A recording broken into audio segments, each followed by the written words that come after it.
Baik teman-teman, mungkin suaranya bisa di-silent terlebih dahulu. Baik, saya ulangi. Assalamualaikum warahmatullahi wabarakatuh.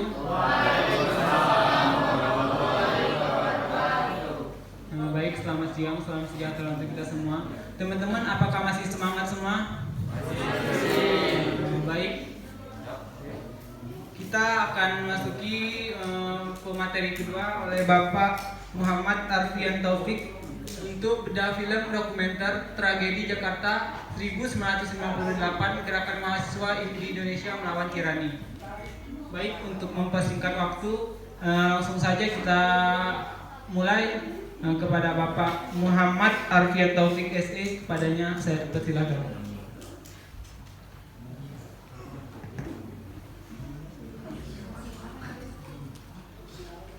Ini sekarang komando di saya. Sekarang komando di saya. Mohon maaf adik-adik semuanya, saya minta semuanya maju ke depan. Terus yang belakang mohon bergabung dengan perempuan yang sebelah kiri. Jadi saya ingin yang mas depan saya. Saya belum akan mulai kalau belum merapat, karena ini kan berhadapan dengan mahasiswa ya. Jadi saya ingin lihat soliditas kalian.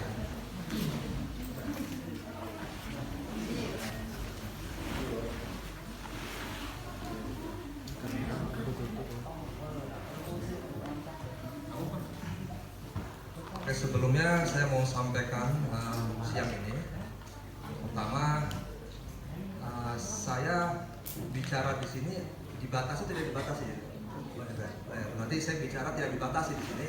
Saya akan menyampaikan apa adanya dan saya akan coba buka yang pengetahuan yang saya punya dan pengalaman yang saya punya. Jadi karena saya berhadapan dengan intelektual, berarti di sini tidak bawa perasaan, ya kan? Di sini bawa rasionalitas kalian sebagai intelektual.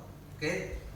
Bismillahirrahmanirrahim. Alhamdulillahirabbil alamin wassalatu wassalamu ala asyrofil anbiya'i wal mursalin al-mustafa bil qasim Muhammadin wa ala alihi tahirin al-mansum al-mutajabin Allahumma bihaqqi Muhammadin wa ali Muhammad Allahumma shalli ala sayyidina Muhammad wa ala sayyidina Muhammad. Assalamualaikum warahmatullahi wabarakatuh. Waalaikumsalam warahmatullahi wabarakatuh. Siang ini ketika saya menonton film tadi, terus juga saya mendengar dari Bung Irhas, saya manggil Bung Irhas, ini sekarang pokok gerakan juga tuh. Bung Irhas menyampaikan pandangannya dan pengetahuannya, ini memantik saya untuk coba menyampaikan pengetahuan yang lalu yang saya punya dan tentu pengetahuan yang sekarang juga. Saya tidak membahas masalah sejarah ya. Sejarah itu suatu keniscayaan kita bahas sejarah, tapi saya tidak akan bertele-tele membahas sejarah. Karena sejarah ini peran kalian harus membuka. Tetapi yang paling terpenting siang ini adalah sangat perjuangan. Pesan perjuangan. Dan kalian mahasiswa sejarah tentunya sangat paham apa yang dimaksud dengan pengetahuan primer, pengetahuan sekunder, paham ya?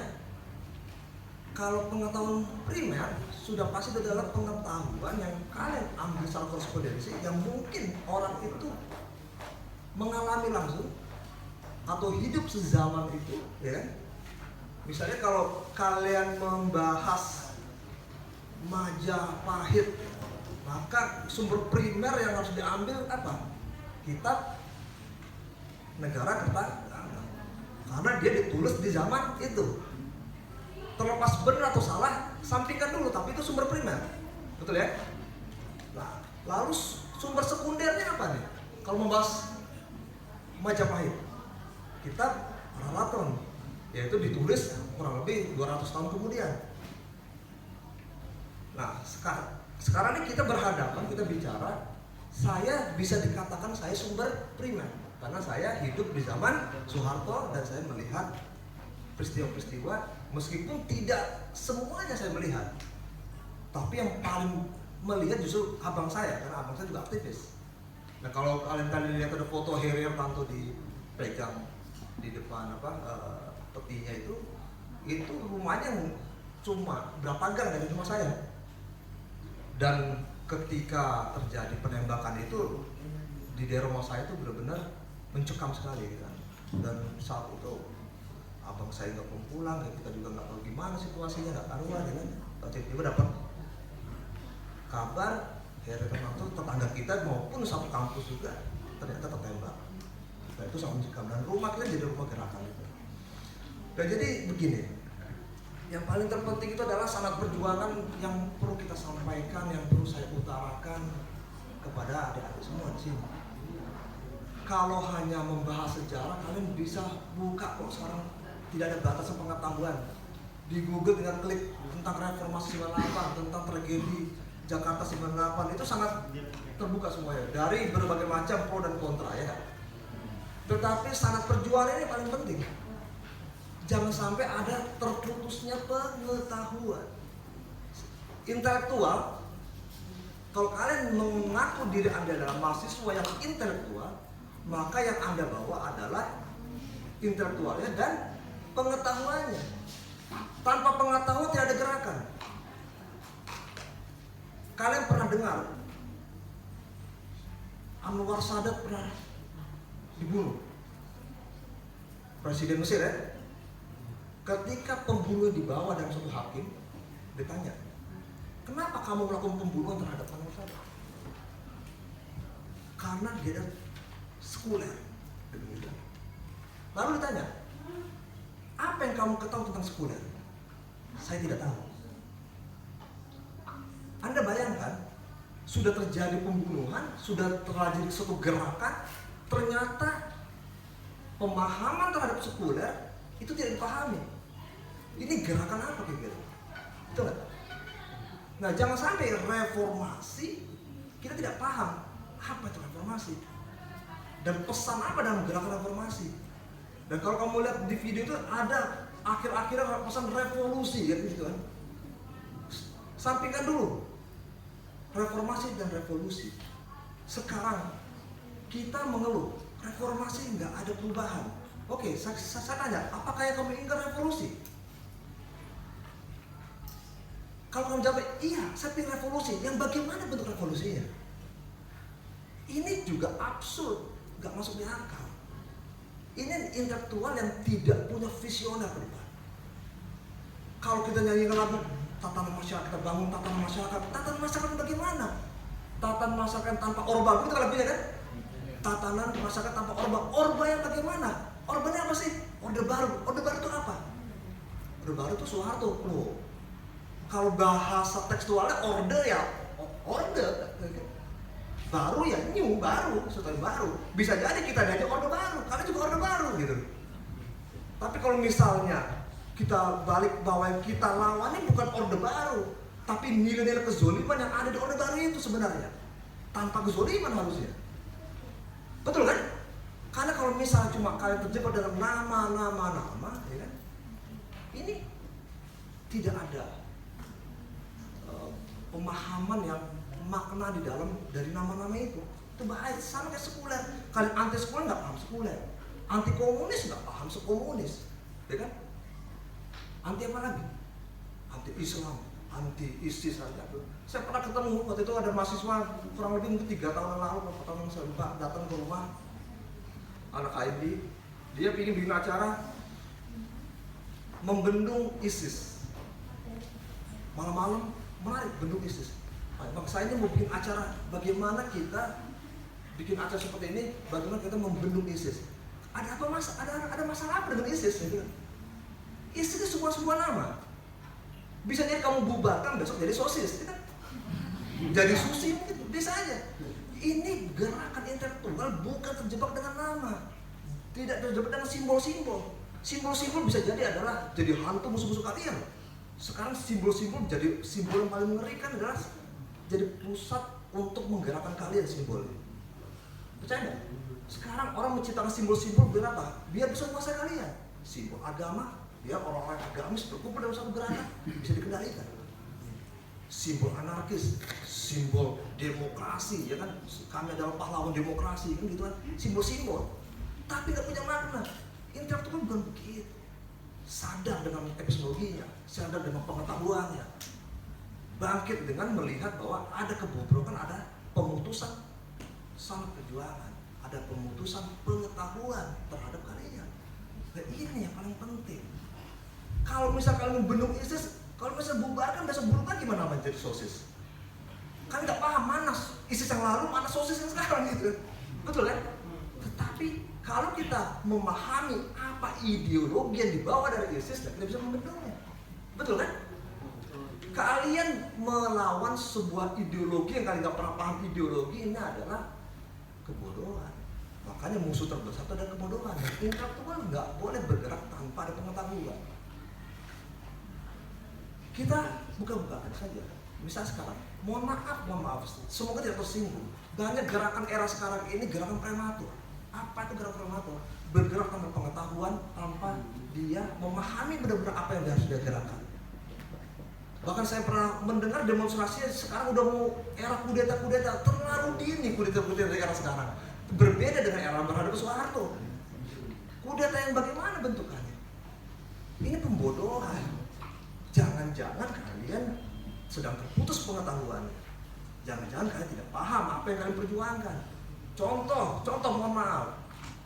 Omnibus Law kemarin ya nggak? Ketika mahasiswa datang ke rumah saya, kamu sudah pernah baca Omnibus Law? Belum. Wah, luar biasa kamu udah turun sana. Luar biasa ya. Ini epistemologinya di mana? Sumber pengetahuan dari mana kamu bisa bergerak? Dorongan apa ini? Jangan-jangan dorongan nasi bungkus kamu nih. Ini itu saya takutkan. Jangan-jangan dorongan senior. Jangan-jangan dorongan organisasi yang menggerakkan kalian. Ingat ini. Mahasiswa sadar bahwa kalian bisa dikendarai. Tapi kalau misalnya kalian sebagai gerakan intelektual, kalian nggak akan bisa dikendarai. Karena intelektual itu adalah mengetahui pengetahuannya apa yang kalian perjuangkan. Kalian tahu akan mau kemana perjuangan ini. Makanya kalau bicara perjuangan Indonesia, jangan kamu cuma sebatas 1945. Wah, ini gak paham. Betul nggak? Terus kamu bicara Pancasila cukup aja kamu cuma memahami Pancasila itu lahir ketika Soekarno dan M.D. Amin dan teman-temannya merangkum atau merumuskan ideologi bangsa kita ini. Ini kesalahan. Pancasila itu juga interpretasi dari pengetahuan leluhur kita. Jadi kalau misalnya kamu meneruskan reformasi, kamu meneruskan reformasi yang mana? Reformasi mana? Orang kemarin ada sebagian juga pro dengan Prabowo, gimana? Ini kan buka-bukaan aja, Prabowo siapa? Ini harus tahu dulu reformasi yang gimana? Atau jangan-jangan kamu mengembalikan Orba, ya kan? Bisa jadi.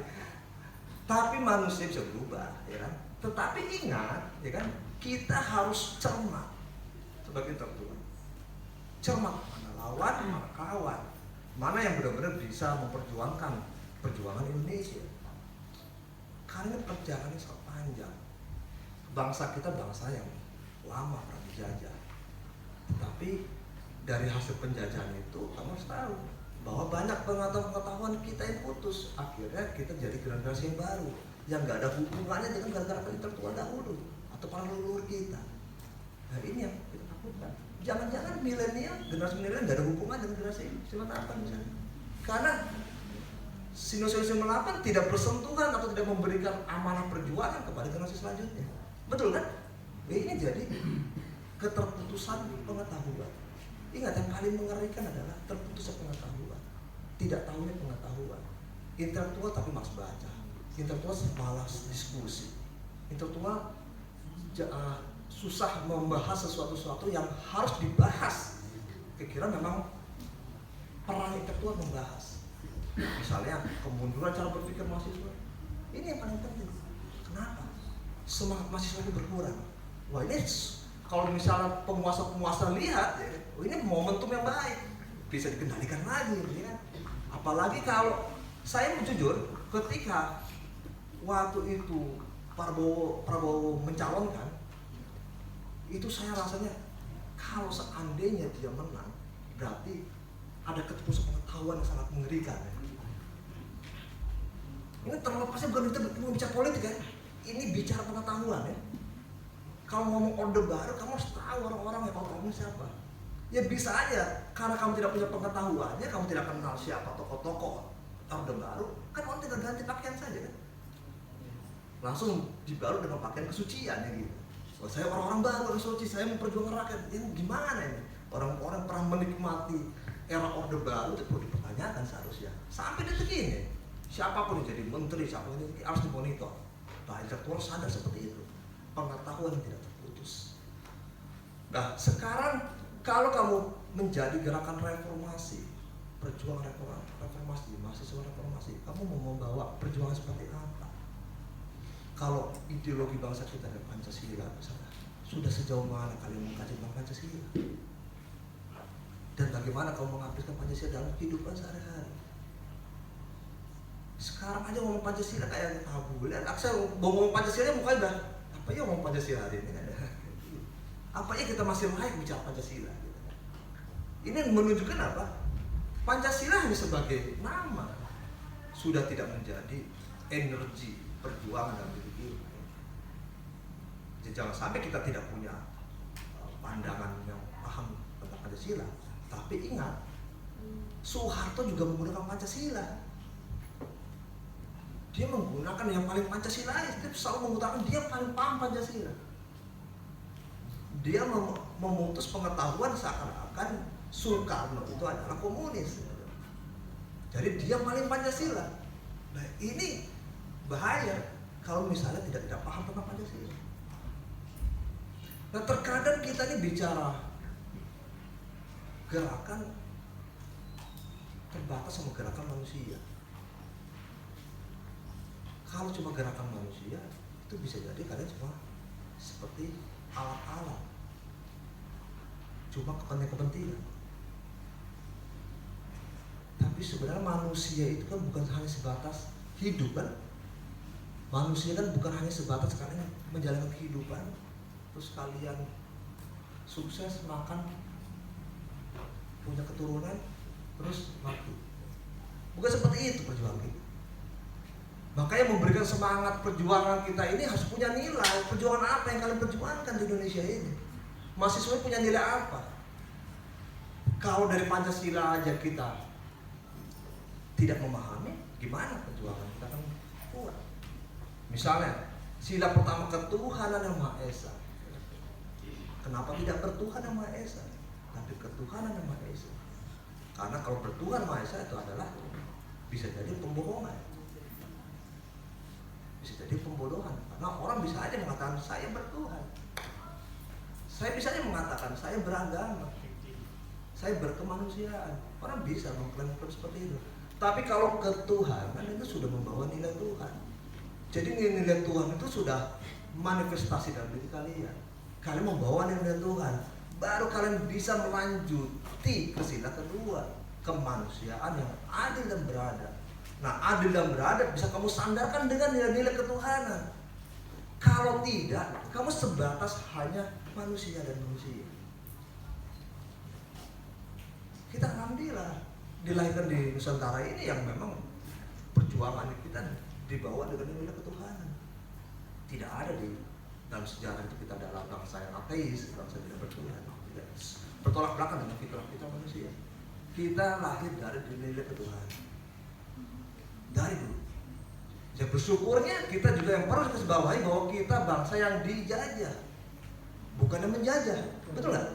Berarti sadar terhadap kezaliman yang kita hadapi. Kalau kita sebagai bangsa yang penjajah misalnya, kalian adalah dilahirkan sebagai orang Belanda, saya belum yakin juga apakah dia generasi Belanda sekarang mengaku bahwa nenek moyang itu penjajah. Bapak-bapakmu itu penjajah seperti kami loh. Mau nggak dia mengaku seperti itu? Tapi kalau kita nih mengaku bahwa bapak saya dulu pejuang melawan penjajah, rasanya itu energi tersendiri kan? Kalian dilahirkan dari genetik perjuangan. Kalian dilahirkan dari darah para pejuang. Nggak reformasi aja, jauh sebelum itu sudah para pejuang. Jauh sebelum itu ada intelektual yang melahirkan para tokoh-tokoh besar. Contoh siapa? Hoso Praminoto misalnya. Ini jarang dikupas, jarang diangkat lagi tokoh-tokoh ini. Hoso Praminoto begitu memperjuangkan waktunya untuk menggerakkan pemuda-pemuda, menyadarkan pemuda untuk jadi intelektual yang siap menghadapi ke depan seperti apa. Dia tidak menyaksikan kemerdekaan Indonesia, tapi ternyata putra-putra yang lahir dari pendidikan dari Hosokromoto menjadi mengantarkan kemerdekaan Indonesia. Nah, harusnya reformasi juga begitu. Nah, saya sebagai orang yang juga penerus perjuangan reformasi dan saya berhadapan dengan kalian, itu harus puncaknya intelektual adalah tanggung jawab. Betul kan? Kalau kalian tidak punya tanggung jawab untuk memberikan suatu pengetahuan kepada mahasiswa bahwa kalian harus memiliki pengetahuan yang mengantarkan kalian masuk perjuangan, maka tidak ada regenerasi perjuangan, putusnya perjuangan. Hosokromoto menyampaikan bahwa penjajahan Belanda sudah berbeda ya, era Hosokromoto dengan era Sultan Agung atau era Pangeran Diponegoro berbeda. Dalam era Hosokromoto ini sudah bentuk hukum-hukum seperti perusahaan, undang-undang, terus organisasi-organisasi. Jadi Belanda itu sudah ada perusahaan-perusahaan yang legal.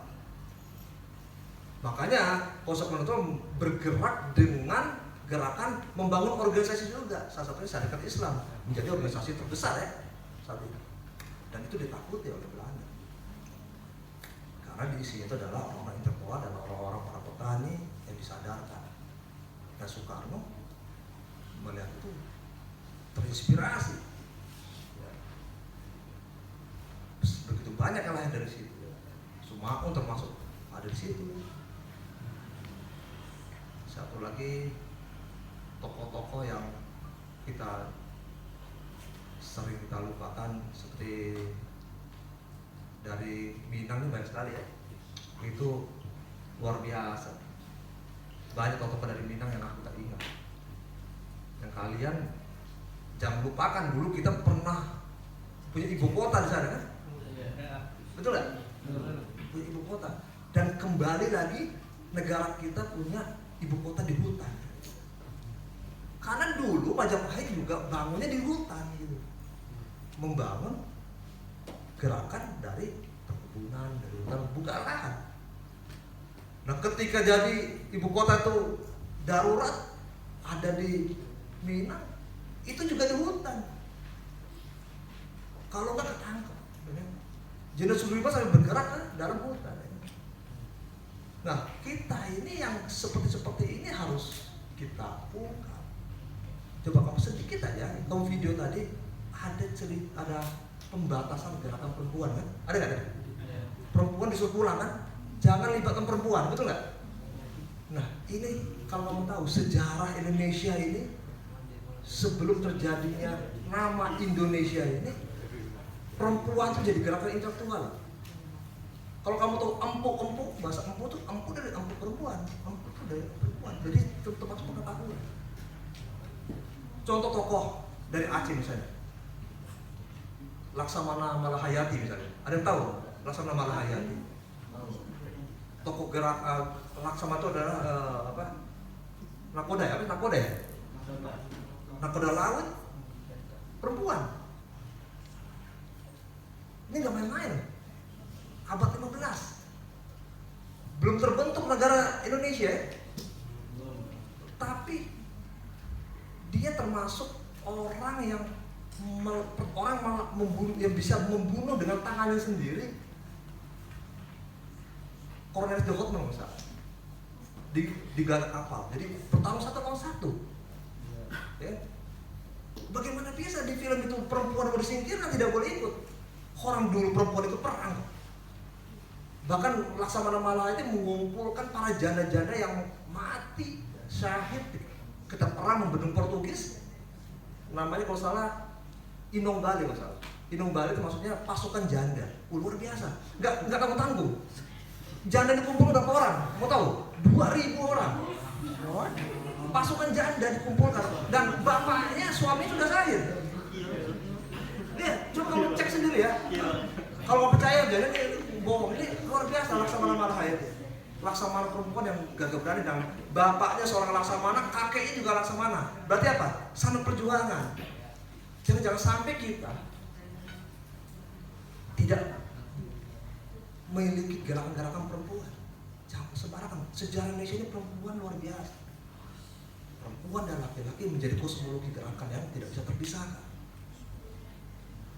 Sehebat-hebat Panglima Diponegoro, dia punya istri yang selalu membesarkan jiwanya. Menjadi kosmologi, ada keseimbangan perjuangan.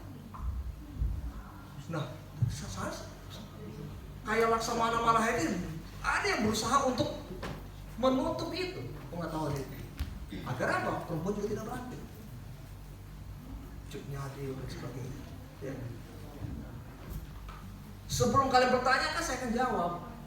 Apakah reformasi sudah berhasil? Kan gitu. Nggak usah bertanya ulang lagi, saya jawab. Belum berhasil. Jawabannya belum berhasil. Tetapi kalian juga jangan bermimpi untuk mencapai suatu gerakan instan. Misalnya kalian akhirnya kita butuh revolusi.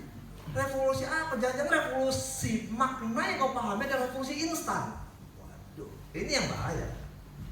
Kalau membangun suatu tatanan, kalian bangun dong gerakan pemikiran dulu. Minimal bikin diskusi-diskusi kecil, menyadarkan generasi muda pentingnya kita punya wawasan, pengetahuan, ya kan? Biar pengetahuan itu bisa jadi bekal kita suatu gerakan. Diskusi gak mau tidak bisa revolusi, nanti yang ada juga dikendarai sama orang. Betul gak? Revolusi yang instan, revolusi yang ternyata gak punya visi yang jelas, maka yang ada akan dikuasai dengan negara-negara luar, negara-negara asing. Akhirnya orang yang punya kemampuan misalnya dari sisi ekonomi dan sebagainya akan bisa menguasai peran revolusi itu. Tapi kalau kalian membangun sebuah tatanan masyarakat seperti lagu kalian, maka bangunlah secara intelektual. Seperti diskusi-diskusi seperti ini. Ini penting. Dan nggak bisa kita bahas seperti ini cuma satu hari ketemu sini, cuma berapa jam saya dikasih waktu juga. Saya membahas semuanya ya susah juga. Nggak akan selesai. Ini harus berkelanjutan. Kalian buka diskusi lain, kita kupas lagi itu semua. Bagaimana nih bang? Kita mau ngapain loh? Saya bisa berbuat apa? Dan begitu kan? Saya juga bingung siapa yang mau bergerak nih, gitu kan? Kalau misalnya kita begini, ada yang mau bergerak, gitu. Karena apa? Mental kita sudah dikubur dengan kenyamanan. Tujuan-tujuan kita sudah berbeda. Konsistensi. Nah, yang paling penting konsistensi. Sekarang kita kalau bicara konsistensi, kita akan mengenal sesuatu itu karena konsistensinya. Segala sesuatu di alam semesta ini, kamu akan mengenal sesuatu itu karena konsistensinya. Misalnya, kamu mengenal api karena api itu konsisten selalu membakar. Kalau misalnya api sudah tidak membakar, maka kamu tidak akan kenal lagi itu api. Tapi api itu dikenal membakar karena konsistensinya. Dan kalau kamu lihat gerakan reformasi, seberapa kuat kita bertahan untuk demonstrasi terus di bawah. Wah, kita butuh makan, kita butuh ini dan sebagainya. Ya kan? Bisa lesu perjuangannya. Tetapi yang diukur adalah konsistensinya. Seberapa kuat kalian melakukan suatu gerakan. Kalau misalnya mahasiswa tapi berhenti, konsistensinya lemah, maka itu yang menghambat bergerak. Ini apa langsung tanya jawab atau mau diskusi? Tanya jawab. Oke, boleh. Mungkin untuk mempersingkat waktu dan biar lebih hidup, saya ingin diskusi ya. Dan saya pribadi juga tidak semua tahu, ya kan? Karena saya bukan ahlinya semua pengetahuan sejarah seperti ini Bung Giras yang paham. Tapi kalau bicara menggerak-gerakan, ya kan ya boleh. Kita saya memang sampai sekarang juga melakukan suatu gerakan. Salah satunya saya membuat yayasan Cahyo Pusaka adalah untuk mempertemukan para intelektual di Jambi ini. Dan siapa tahu bisa setidaknya menyumbangkan apa yang bisa saya sumbangkan dari pengetahuan dan yang bisa miliki. Setidaknya saya bisa berusaha untuk bisa melahirkan para intelektual yang siap bergerak dan bergerak dengan pengetahuan. Mungkin itu saya akhiri. Wassalamualaikum warahmatullahi wabarakatuh.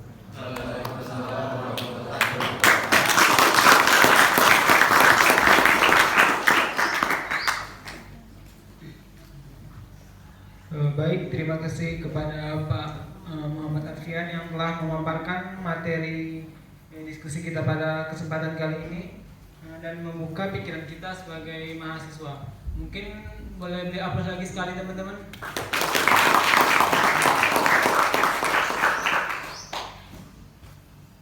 Baik, kita masuki ke sesi selanjutnya, yaitu sesi tanya jawab.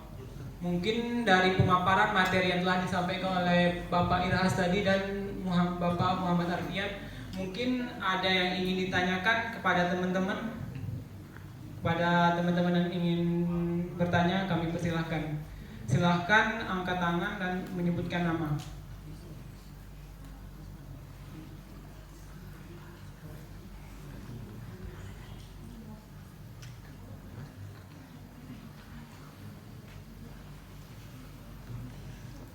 Baik, mungkin ada yang ingin ditanyakan?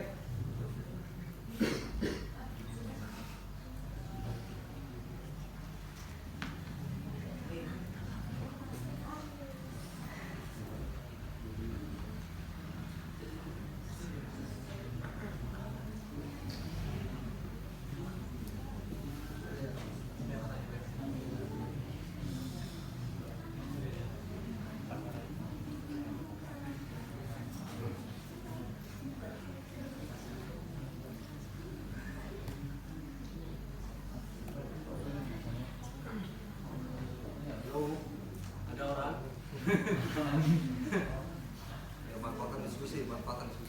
Bahas masalah gerakan, masalah apa, banyak hal yang kita bahas tidak sebenarnya. Atau pertanyaan terhadap dokumenter tadi gitu. Tanggapan